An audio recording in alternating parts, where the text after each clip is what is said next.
Hello everyone, আসসালামু আলাইকুম। আমি সাইকি। আজকে যে বইটা নিয়ে কথা বলবো, বইটা উৎসর্গ করা হয়েছে আজহারুল ইসলাম নামের একজনকে, যিনি মেঘনা নদীর তীরে বালু সন্ত্রাসীদের বিরুদ্ধে প্রতিবাদ করে বালু সন্ত্রাসীদের হাতে 2005 সালে নিহত হন। তো তার এই যে মৃত্যুর কারণ, এই মৃত্যুর কারণটাকে বেস করে আজকের বইয়ের প্লট। বইটার নাম হচ্ছে হৈমি। এই বইটা লেখক দুর্জয় শাকিল, পলি প্রকাশনী থেকে প্রকাশিত এবং মুদ্রিত মূল্য 250 টাকা। তো বইয়ের শুরুটা হয় মেঘনা নদীর তীরে একটা ছোট সুন্দর শহর, এবং সেই শহর থেকে কিছু দূরে একটা চর আছে, ছোট চর। চরটার নাম হচ্ছে বিহক চর। সেই বিহক চরে অনেক মানুষের বসবাস, এবং সেই অনেক মানুষের মধ্যে একজন মানুষ হলো হাসমত মিয়া এবং তার পরিবার। হাসমত মিয়া, তার স্ত্রী তারাবুন্নেসা, তার মেয়ে হৈমি এবং ছেলে টুকু। তো এদের নিয়ে হাসমত মিয়ার পরিবার। হাসমত মিয়া নিজেও পেশায় একজন জেলে, কিছু চাষাবাদ করেন, কিন্তু গ্রামের সকলে তাকে মোড়ল হিসেবে মানে। গ্রামের ছোটখাটো কোনো সমস্যার সমাধান হাসমত মিয়ার কাছে মানে সাহায্য চাইতে হাসমত মিয়ার কাছে আসা হয়। তার মেয়ে যে হৈমি, হৈমি স্কুলে পড়ে, ছোট। তার ভাই টুকু, সে আরো ছোট। টুকু আর হৈমি চরিত্রটাকে এমন ভাবে, আমি ফার্স্টে হৈমি চরিত্রটা সম্পর্কে কিছু বলি। হৈমি চরিত্রটা ছিল বেশ চঞ্চল একটা চরিত্র। তার ভেতরে দেখা যায় তার বুদ্ধির খুব ধার, প্রতিবাদী কিছু মনোভাব ছোটবেলা থেকেই অল্প অল্প করে দেখা যাচ্ছিল। এবং তার ভাই যে টুকু, সে সবসময় হৈমির সাথে থাকতো, অর্থাৎ হৈমি যা বলবে তাই। অনেকটা আমার মনে হচ্ছিল ফার্স্টের দিক থেকে আমাটির ভেপু গল্পের অপু দুর্গা চরিত্রের মতো। যেমন অপু সবসময় দুর্গা দিদি করতো, দুর্গা যা করতো অপু তার সাথে ছিল। এই গল্পে হৈমি আর টুকু চরিত্রটাকে একেবারে পুরোপুরি সেম ছিল। হৈমি যা করবে টুকু ওর সাথে, হৈমি যদি ভালো কাজ করে টুকুর সাথে, খারাপ কাজ করলে ওর টুকুর সাথে। মানে টুকু হৈমি বলতে অজ্ঞান, এবং এটা ছোটবেলা থেকে বড়বেলা পর্যন্ত। অনেক উপন্যাসে থাকে না যে দেখা যায় যে ভাই বদলে যায় বা সম্পর্কটা পরবর্তীতে অত জোরদার ভাবে উপস্থাপন করা হয় না। এই বইতে তেমন না। বইটায় হৈমি ও টুকুর ছোটবেলা থেকে বড়বেলা পর্যন্ত দেখানো হয়েছে, এবং প্রত্যেকটা সময় ছিল টুকু হৈমির সাথে। এই গল্পে প্রথমে যে বলছিলাম যে ম্যাক্সিমাম মানুষ হচ্ছে জেলে। তারা করতো কি, নদীর ওপারে গিয়ে আড়তে মাছ বিক্রি করে তাদের সংসার চলতো, এবং এ কারণে মহাজনকে একটা নির্দিষ্ট অ্যামাউন্টের কর দিতে হতো। মহাজন মানুষ তেমন সুবিধা ছিলেন না, উনি জেলেদের সুবিধা অসুবিধা এগুলোর প্রতি তেমন খেয়াল রাখতেন না। একটা টাইমে দেখা যায় যে মহাজন হাসমত মিয়ার বাড়িতে আসে একটা প্রস্তাব নিয়ে, যে হাসমত মিয়া যদি তার ছেলে ইদ্রিসের সাথে হৈমির বিয়ে দেয়, তাহলে বিহকচরের মানুষজন বিনা করে আড়তে মাছ বিক্রি করতে পারবে। এই প্রস্তাবটা সবার পছন্দ হয়, মানে সবাই চায় যেন হৈমি এখন ইদ্রিসকে বিয়ে করে। কিন্তু তারাবুন্নেসা বলে যে হৈমি ইদ্রিসকে তেমন একটা পছন্দ করে না, সে হয়তো ইদ্রিসকে বিয়ে করতে চাইবে না। তখন বিহকচরের মানুষ বা হাসমত মিয়া হৈমিকে না জানি ইদ্রিসের সাথে তার বিয়ে দিয়ে দেয়। কিন্তু মানে হৈমি চরিত্রটাকে যেভাবে উপস্থাপন করা হয়েছে, প্রতিবাদী দুরন্ত একটা চরিত্র, সেই হিসেবে তার তো ইদ্রিসের সাথে সংসার করার কথা না। সে নিজস্ব বুদ্ধিমত্তার জোরে বলা যায় বা দুরন্তপনার জোরে বলা যায়, সে যেভাবেই হোক ইদ্রিসের সাথে সংসার করে না, সে আবার নিজের বাবার বাসাতেই মানে ফিরে আসে। এই যে হৈমি ইদ্রিসের সাথে সংসার না করে ফিরে আসলো, এ কারণে মহাজন বা ইদ্রিস আরো মানে কি বলে ওটাকে, বিহকচরের মানুষের প্রতি আরো ক্ষেপে যায়। তারা করের পরিমাণ বাড়াই দেয়, কিন্তু এত পরিমাণ কর দিয়ে যে ওরা আড়তে গিয়ে মাছ বিক্রি করবে, তাহলে ওদের লভ্যাংশের পরিমাণটা খুব মানে কম হয়ে যায়, তাতে ওদের পোষাচ্ছিল না।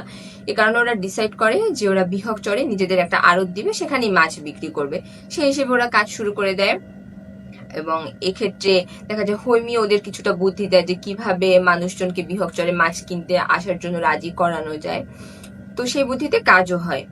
মহাজন এই জিনিসটা মানতে পারে না যে তারা নিজস্ব আড়ত দিবে। সে নানাভাবে আড়তটা বন্ধের চেষ্টা করে, কিন্তু পরবর্তীতে সফল হয় না। কিছু সময় পরে মহাজন আর একটা প্রস্তাব নিয়ে হাসমত মিয়ার কাছে আসে যে সে হৈমি আর ইদ্রিসের ডিভোর্সের ব্যবস্থা করবে। তার আড়তের ক্ষেত্রে কোনো অসুবিধা নেই, কিন্তু সে বিহকচরের বালু উত্তোলন করতে চায়, তার জন্য কিছু ক্ষতিপূরণ বিহকচরের মানুষদের দিয়ে দেওয়া হবে। এই প্রস্তাবে কেউ রাজি হয় না, কারণ বিহকচরের বালু যদি উত্তোলন করা হয়, একসময় দেখা যাবে বিহকচরের কোনো অস্তিত্বই থাকবে না। তারা বৃহৎ চরটাকে নিজের প্রাণের থেকেও বেশি ভালোবাসে এবং সেই চরের অস্তিত্ব থাকবে না এটা তারা মেনে নিতে পারে না। আর এখান থেকেই বইয়ের মেইন কাহিনীটা শুরু, মহাজনের বিরুদ্ধে প্রতিবাদ এখান থেকেই শুরু। এভাবে বইয়ের কাহিনীটা আগায়। এই প্রতিবাদ মানে হৈমীরা যখন ছোট তখন এই জিনিসটা শুরু হয়, ওরা যখন স্কুলে পড়ে। এর মধ্যে দেখা যায় যে গল্পে একটা নতুন চরিত্র আসে, নওফেল চরিত্র, তার সাথে হৈমীর মাধ্যমে তার এই বিহকচরে আগমন। নওফেল পরবর্তীতে হৈমীর বাবা নওফেলকে ওদের বাসায় আশ্রয় দেয়। নওফেল আর হৈমীর একটা সুন্দর সম্পর্ক হয়। আর নওফেলও ওই যে বিহকচরের মানুষদের সাথে সাথে প্রতিবাদের জন্য কাজ করে, লড়াই করে। গল্পের শুরুটা এখান থেকেই, এই যে প্রতিবাদী যে মনোভাবটা বা মহাজনের বিরুদ্ধে যে যুদ্ধ, ওদের বিরুদ্ধে যত পদক্ষেপ, এই জিনিসগুলো দেখানো হয়। হৈমী করতো কি, ওখানকার মেয়েদেরকে শিক্ষা দিত যে কিভাবে আমরা এই ছেলেদেরকে এই প্রতিবাদে সাহায্য করতে পারি, কিভাবে আমরাও এই মানে বিহকচরকে বাঁচাতে অবদান রাখতে পারি। সে ছিল মেয়েদের কি বলে এটাকে, পথপ্রদর্শক। মানে মেয়েদেরকে সে পথ দেখাতো যে কিভাবে এই জিনিসটা থেকে মুক্তি পাওয়া যায়। হৈমী চরিত্রটা এমন, কিন্তু লাস্টে গিয়ে দেখা যায় কি, মানে গল্পের প্রথম দিক থেকে হৈমীর যে মুখ্য ভূমিকা আছে সেটা দেখানো হয় না। লাস্টের দিকে দেখা যায় যে পুরো গল্পটায় হৈমীর ভূমিকাটাই মুখ্য। সবাই যখন হাল ছেড়ে দিল যে মহাজনের সাথে আর পেরে ওঠা যাবে না, বিহকচরকে হয়তো আর বাঁচানো যাবে না, তখন হৈমী ছিল একমাত্র যে বলছে যে আমরা যে কারণে সবাইকে হারালাম বা এত কিছু হারালাম, সেই কারণটা আমরা বিফলে যেতে দিব না, যেভাবেই হোক বিহকচরকে আমরা রক্ষা করব। তো কাহিনীর মধ্যে দেখা যায় কি অনেক আপস এন্ড ডাউনস আছে, অনেক কিছু হারালো বা অনেক পাওয়া না পাওয়া। হৈমীর জীবনটা দেখানো হয়েছে যে হৈমীর ছোটবেলা থেকে বড় বেলাটা সে কিভাবে সবকিছু সামলাচ্ছে, বা সবাই যখন হাল ছেড়ে দিচ্ছে কিভাবে সে এই জিনিসটা সমাধান করলো, তার আত্মত্যাগ।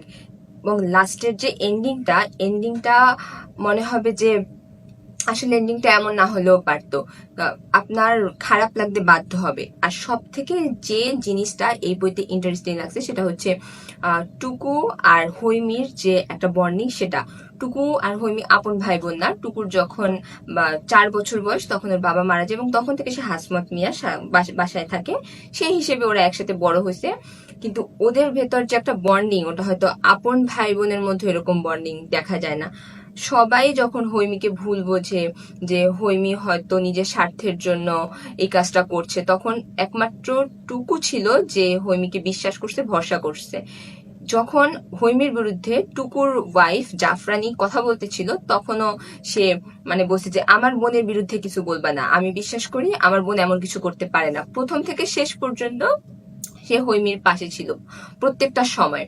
আর হৈমীর আর নওফেলের যে একটা মানে প্রেম তৈরি হয়েছিল বা ওদের বিয়ে, ওই জিনিসটার জায়গায় গিয়ে ওর কি বলে ওটাকে, লাভ লাইফটা যে দেখানো হয়েছে, ওই জায়গাটাও ভালো লাগছে। আর একটা গ্রামীণ সমাজের চিত্র ফুটে উঠছে এই কাহিনীটার মধ্যে।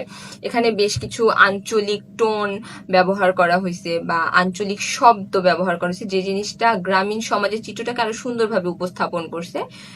যদি চলিত ভাষায় বা স্বাভাবিক নিয়মে জিনিসটা লেখা হতো তাহলে হয়তো যে জিনিসটা অতটা ডিপ ভাবে বোঝা যেত না, যে একটা জেলে চরিত্র বা একটা গ্রামীণ চরিত্রের বই, গ্রামীণ সমাজের বই আমরা পড়ছি, ওটা অতটা ডিপ ভাবে বোঝা যেত না।